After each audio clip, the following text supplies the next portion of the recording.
welcome to another episode of the Highlight Reel. My name is Nick Lynch. And I'm Ben Heltzer. And today we're going to be recapping the divisional round of the playoffs, as well as giving you our official predictions for the championship games, the AFC and the NFC. So first, to start off with recapping divisional weekend, the Houston Texans lose in Kansas City. I honestly think this was Texans versus the referees in this game. I mean, like those two unnecessary roughness calls against Houston, I think was. Yeah, they outscored. They didn't outscore the Chiefs, obviously, but they outgained them. Like, they had more yards than them, and that's going to be a common theme in all of these divisional round games, where the loser has more yards than the winner. And while yes, they did get some egregious no calls, but it's the Chiefs in the playoffs, especially before the conference championship. Like, they're not going to lose. They're going to at least get to the conference championship game. That game wasn't a surprise to anyone. Great season for Houston, though. Not everyone, but a lot of people predicted them to lose in the wild card. They didn't, so at least they can, hang their heads on that. Yeah, I mean, with Kansas City, I'm just sick of the referees bailing them out every time. I just think, the Chiefs get saved every time, whether it's by the referees or it's by some game-winning drive. This season, they literally beat Baltimore by a toe. They have a blocked field goal to win the game. They doinked the field goal off the post to win the game, and it's just I don't know how much longer this can keep going on for the Chiefs. I mean, they only need 2 more games. Yeah. So anyway, with the NFC one with Washington and Detroit, I mean, just one word for this game. Wow. I did not expect Washington to come out like that. Yeah, absolutely. I don't think anybody did. I guess it kind of makes sense, seeing as Detroit's defense, I mean, they weren't even great, without, fully healthy, and now you have everyone hurt. And Jaden Daniels was just able to take full advantage of that. Huge props to him. Is he the first? How many rookie quarterbacks have been in the conference championship game before him? Well, the last one was Brock Purdy. Okay, in his yeah, rookie season.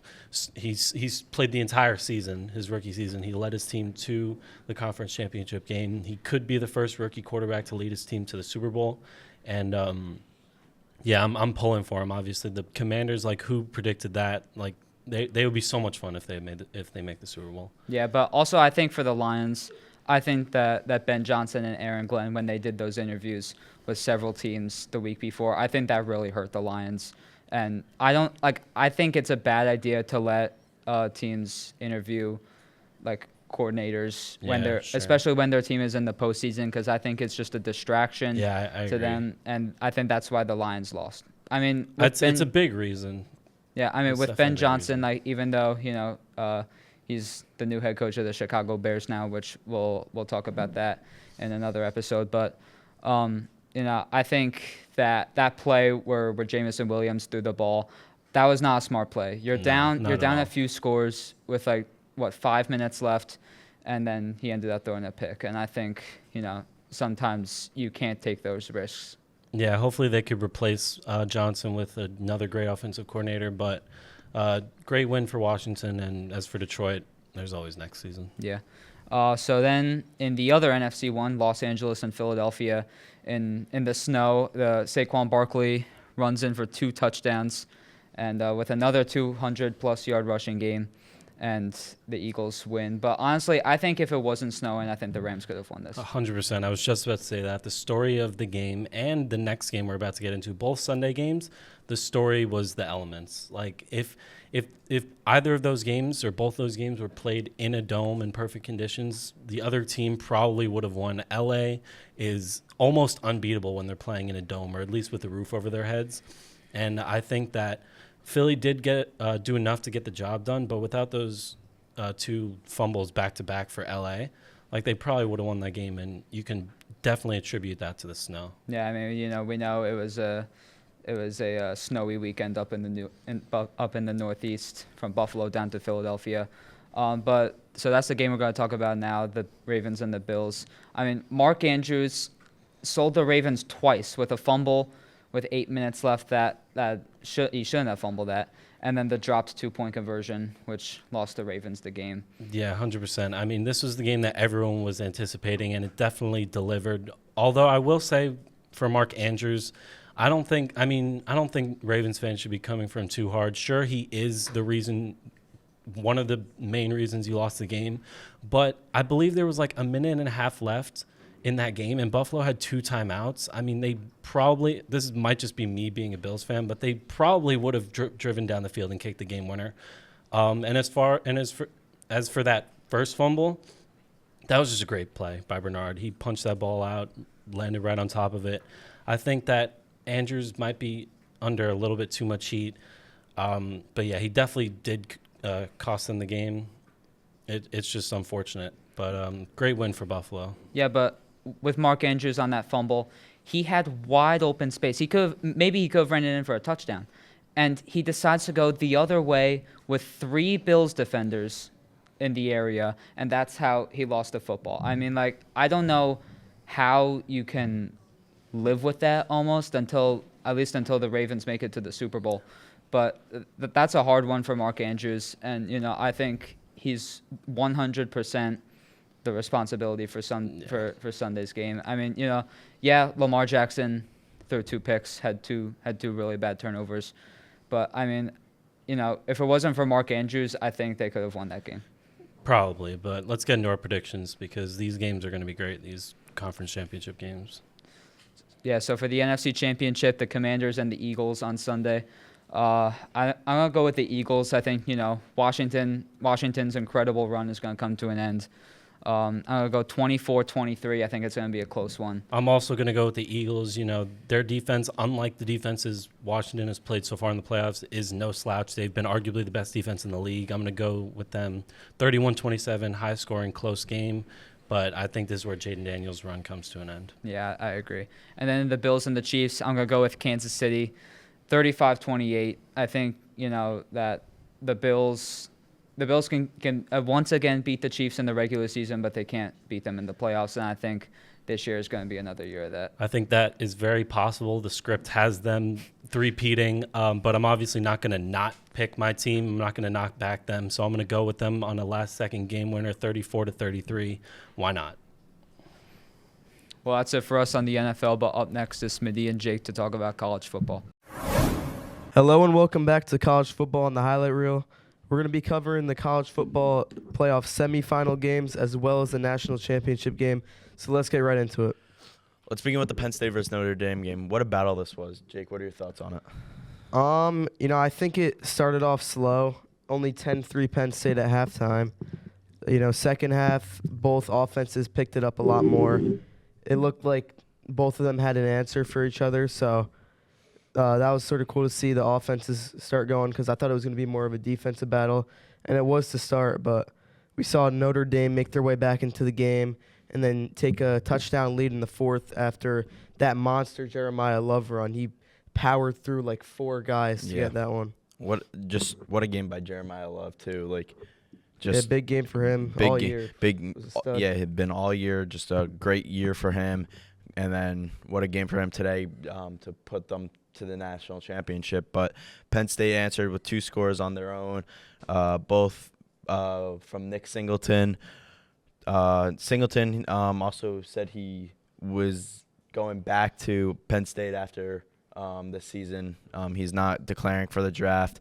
So what do you think about most of the Penn State players returning and Drew Aller also returning? What do you think this helps for Penn State? Yeah, a lot of Penn State returning players. Drew Aller, Nick Singleton, their other running back, Katron Allen. Both of their running backs are among the top running backs in college football. So I definitely say that's agree. Huge.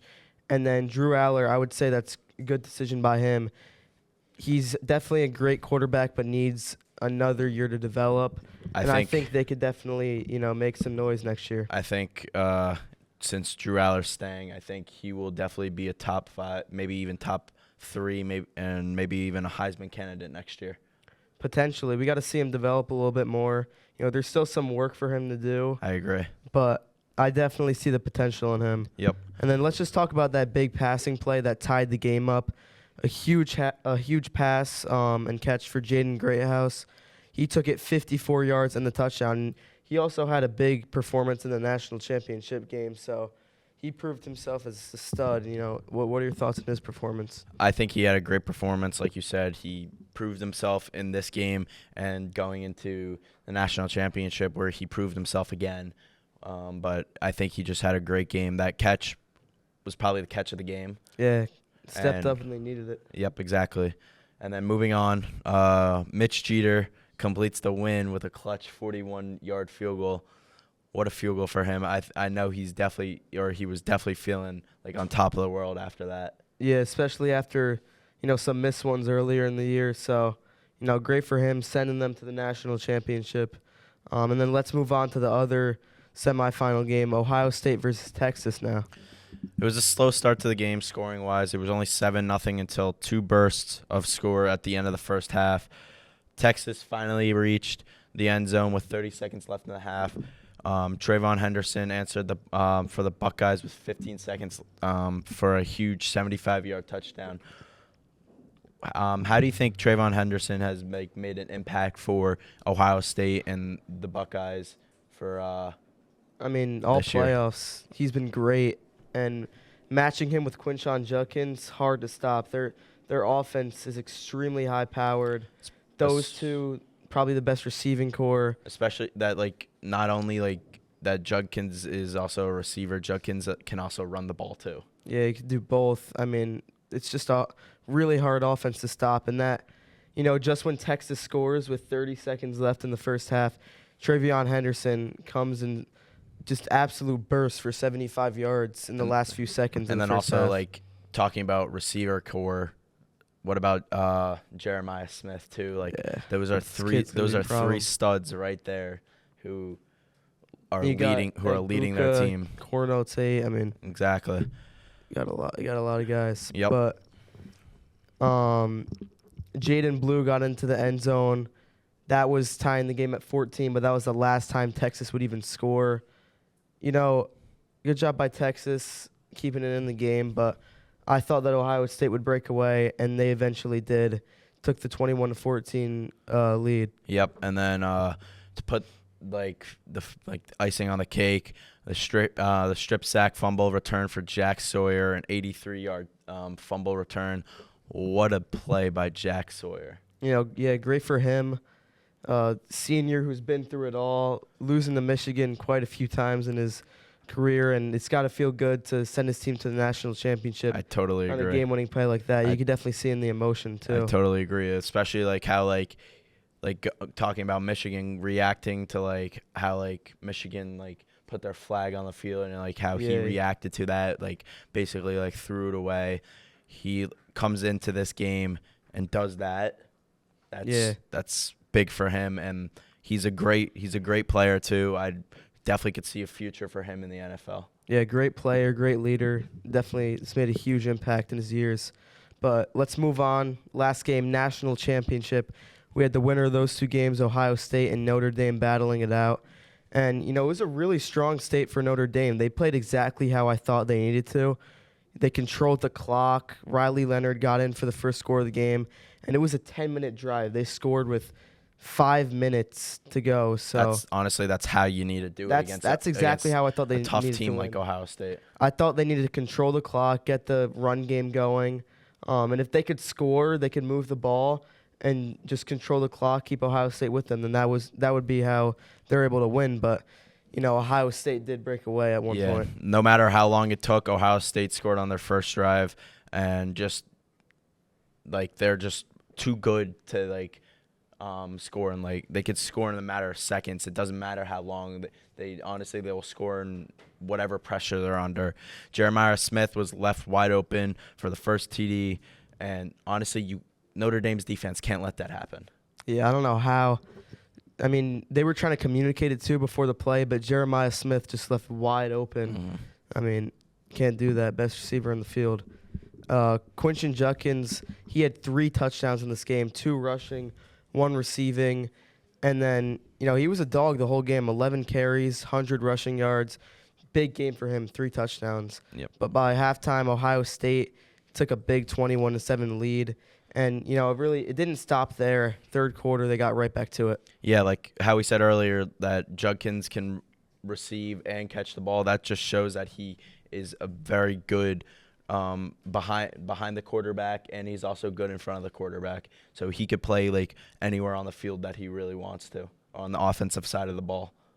Yeah, and really Ohio State 31-7 third quarter. I mean, what were your thoughts at this point of the game? I didn't think Notre Dame had even a shot to come back. I think Riley Leonard was definitely like stressing. I think Marcus Freeman was stressing. It was not a good first half after the first drive by Notre Dame. Yeah, I was just hoping it wouldn't be another Georgia versus TCU, 65-7. Yeah. I was hoping that Notre Dame would respond, and, they did. Jaden Greathouse stepped up big again. Great play for a 34-yard touchdown. Got the 2-point conversion, made it a 2-score game. And, later in the fourth, Notre Dame actually selected to go for a field goal, and this was on 4th and goal on the 9. Now, I want to ask you, do you think that was the right decision? Because they missed the field goal. But if they made it either way, do you think it was the right thing to do? I don't think so. I think they should have gone for the touchdown. Should have thrown the ball into the touchdown, because then that would have made it a score away, right? Yeah, it could have gone either way, but I think the field goal is the right decision. You make it easier to score 2 touchdowns in that amount of time. Yes, it can go, like you said, it can go both ways, but I think throwing it would have been my decision if I was the head coach. Yeah. But anyways, it was a good decision by Marcus Freeman. Some people would disagree, and some people will agree. But the Irish kept on fighting. Jaden Greathouse caught his second touchdown of the game with 4 minutes left.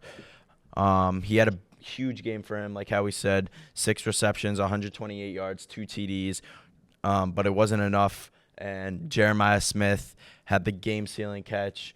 It was a 3rd down and 15, and Will Howard just launches the ball to Jeremiah Smith, and he gets the first down. Play to seal the game. He gets the first down right on the 10, where eventually Ohio State got the field goal and sealed the game. Yeah. I mean, Greathouse, big game for him. I'm happy that Notre Dame was able to fight back and make it, sort of a game. Good for them. But Jeremiah Smith, another very solid game for him. He's going to be a problem, man. He's going to be a problem in the future. But Ohio State 2025 national championship, I can't believe it finally happened. It seems like they were just sort of on the brink of winning in these past few years, past 10 years really. But went through some rough patches, and they finally got the job done. Yep. I totally agree with you. Rough patches, but they got the job done. They definitely saw some setbacks this year. So, but they worked through it.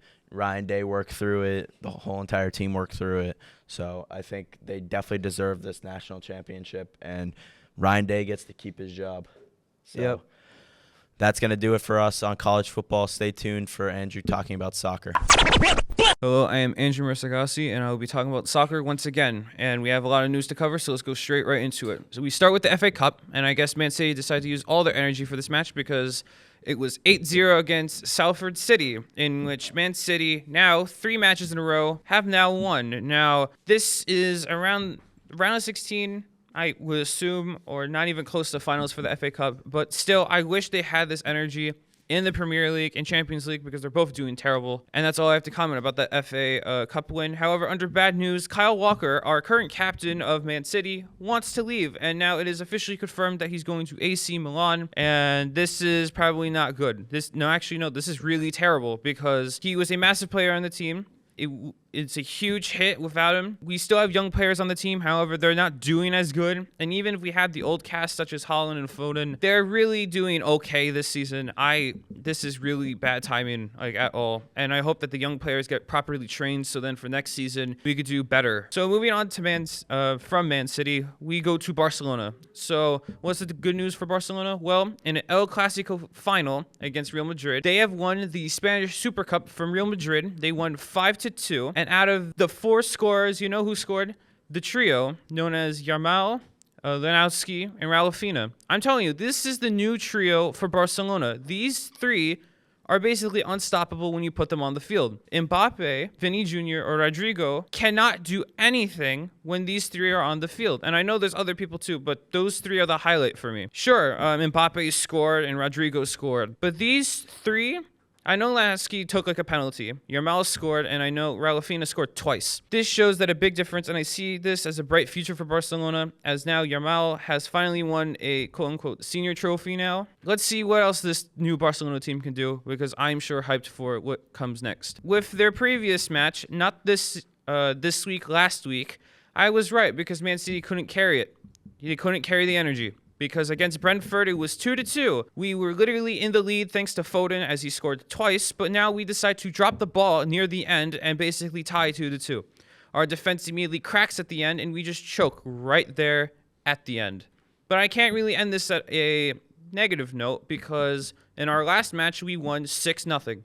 So honestly, I have no clue. At this point, it's a whole coin flip depending on we either get in the lead and we end up losing at the end, or we end up winning and then we tie, or we end up basically going like 6-0, 7-0, 8-0. Like, it literally makes no sense. It's a coin flip at this point. So now here are our standings. In first place, we have Liverpool with Nottingham Forest. We have 44. Third is Arsenal with 44. Chelsea is 40. And fifth is Man City. Man City is now officially back on the top 5. However, they're only in 5th, which means they qualify for a spot in the Europa League and not Champions League spot, knocking down Newcastle, who is now in 6th now. Now, honestly, I don't know how this is going to go. I highly doubt Man City is going to come back and go first because literally Liverpool would have to lose like almost all of their games, which is not going to happen. But I want to at least see like Man City prepare for the Europa League or Champions League if they get lucky, but I highly doubt that. But I think they're going to end up going to the Europa League. We'll see how it goes. There's barely any time left for Man City to win any games or any point, just draw or lose, but still, we have to see in the future. Thanks for watching. Don't go anywhere because Rocco and Matt will be talking about the NBA. And welcome back to the NBA segment on the highlight reel. A couple games to cover today, so let's get started. Rocco, on Saturday we had the Suns versus the Pistons. Suns taking this one by 4. What are your thoughts on this one? Listen, a decent game, a nice game to watch. Both teams are inconsistent to say the least, but the Pistons are building towards their future, and the Suns, they had bigger aspirations. I mean, you got Devin Booker and Kevin Durant on the same team. You should be aiming for much higher aspirations than a low seed in the postseason. But listen, still a lot of ball left, guys. So it's a good win for the Suns. Excuse me, I was gonna say Nuggets, but we'll touch on them in just a moment. Either way, great win for Phoenix. They needed this one. We also had the Pacers and the 76ers. Pacers taking this one, 116-102. Thoughts? Philadelphia. Listen, I don't know what else there is to say about the Sixers. I know they're not even surging. It's like they win a game or two and then they just lose. At least the Bucks are turning their season around. They're coming close to the top of the conference, or at least within range of a realistic playoff spot to get a home court advantage. Either way, the Sixers, they might just be cooked. Listen, Tyrese Maxey earned my respect in the spring, but without Joel Embiid, flopper or not, say what you want about him, he changes the game, and without Embiid, they can't win these games. It's really that simple. And the Pacers, I mean, has any team been more relevant than the Pacers this season? Look no further. On Sunday, we have a couple games. We got the Nuggets and the Magic. Nuggets taking this one, 113-100. Thoughts? Nikola Jokic. What else is there to say? Nikola Jokic just does this, and I know the Magic are injured, but you got to admire how they're still fighting and competing. The Nuggets, as long as they got Nikola Jokic, they're going to compete for a championship, a top playoff spot. That's just how it goes. There's some guys that you have on your team that you're going to win no matter who you have, no matter who your coach is, even though they're very well coached. Nikola Jokic just changes the game. You see the way he just dominates. Like, it's like you're watching a guy who's not even real. Love to see it. Good win for the Nuggets. Finally, one more game I wanted to cover. On Monday, we had the Hawks against the Knicks. The Knicks taking this one, 119-110. Sorry. What are your thoughts on this one? Hey, Trae Young, we're rolling the dice again on the logo? No. Listen, 36 field goal percentage from Trae Young and 10 turnovers, guys. 10 turnovers. Listen, that's got to be some sort of record or at least come close at some point. But when you're Trae Young and you've talked as much trash to the Knicks fan base as you have, when you don't win, you don't make the playoffs, and more importantly, you're not as good as you once were. So I can't really, help Trae Young because not only do I not know him personally, Trae Young is also broken. You watch how he plays. The Hawks, I'll tell you, the Hawks I don't think they're going to make the postseason. I know they're the 6th seed right now, but the team is young. Trae Young is not the leader they need him to be. And with games like this, with Brunson coming in the clutch, just dominating, Karl-Anthony Towns had his worst game of the season. They still win. The Knicks find ways to win. The Hawks don't. And it's really that simple. The Knicks have Jalen Brunson. The Hawks have Trae Young. That's why the Hawks didn't win. So a good win for the Knicks. They needed this one because it was getting really ugly. Well, that's all for us today. But don't move, because next up is Myles and Luke on the MLB. Welcome to the highlight reel. Today we'll be ranking our top 5 teams in the MLB. Luke, what's your top 5? I mean, obvious number one. I think everyone agrees it has to be the Dodgers. I mean, they won the World Series last year with a bunch of injured players, and then went into the offseason and signed everyone. So who else could be number one? I mean, when you win a World Series, sign Sasaki, who's supposed to be a superstar coming over from Japan. Have Glass now coming back from injury. Added Tanner Scott, an all-star closer. It's just, I don't know how anyone beats them this year. If they stay healthy, how many games do they even lose? I mean, they can't. Don't think you can win more than 120, but 100, even if they get to 110, that's still a great season. Yeah, they're clearly the best team in the league. I mean, it's just unbelievable how they just keep getting guys and nobody cares. Sasaki, obviously, their 5-man rotation is unbelievable. And next year they're going to call up Murakami from their AAA team. Japan. That's Japan's just what's their going to new happen. AAA. Everyone from Japan just goes there. So It's unbelievable. second, I have the Yankees. Went to the World Series last year. Very good team. Obviously lost Juan Soto, but added Devin Williams, Max Fried, and Cody Bellinger, which are 3 big additions. And hopefully they add more and continue to get better. At 3, I have the Atlanta Braves. Very good team. We were just injured last year, honestly. Acuna, come back. Strider. Austin Riley will be good. I think they'll be a very good team this year. At 4, I have the San Diego Padres, who you keep hearing that they're trying to sell people, but every time they get rid of people, I feel like they just keep getting better. They got rid of Soto, and we're just better the next year. Yeah. Bogarts, your infield's really good with Bogarts. Tatis playing outfield now. I think they might try to bring back Profar. Mm-hmm. They got Arias, who gets hits. They got Machado. They got Dylan, Cease. They got Michael King. They're very good. Mm-hmm. At 5, this was honestly the toughest one. Didn't really know who to go with for 5. I went with the Phillies. I just think they're always tough. I feel like every year they're just good with Harper, Turner, Realmuto, Schwarber. Their lineup is just really good. Yeah, I think the top 3 for the Phillies, obviously Turner, Castellanos, he's always great. I mean, Not always. Well, Sometimes. He's a high strikeout guy, as is Schwarber, but they hit tanks. Yeah. And I like your top 5, but for my top 5, I have the Dodgers at 1, obviously. We went over them. They're just unbelievable. Then I have the Padres at 2. I think the Padres, they won 93 games last year, but I don't think that reflects truly how good they are because they've just playing such a tough division. Every game with them is just a tough, hard-fought series, but they took the Dodgers to 5 games in a 5-game series. And so they had them beat. They were up 2-1. Yeah, they're very good. So then I have the Atlanta Braves at number 3. They were an 89-win team last year without Ronald Acuna Jr., and I think they're going to get a lot of their pieces back. Braves always seem to do great. Their player development's awesome.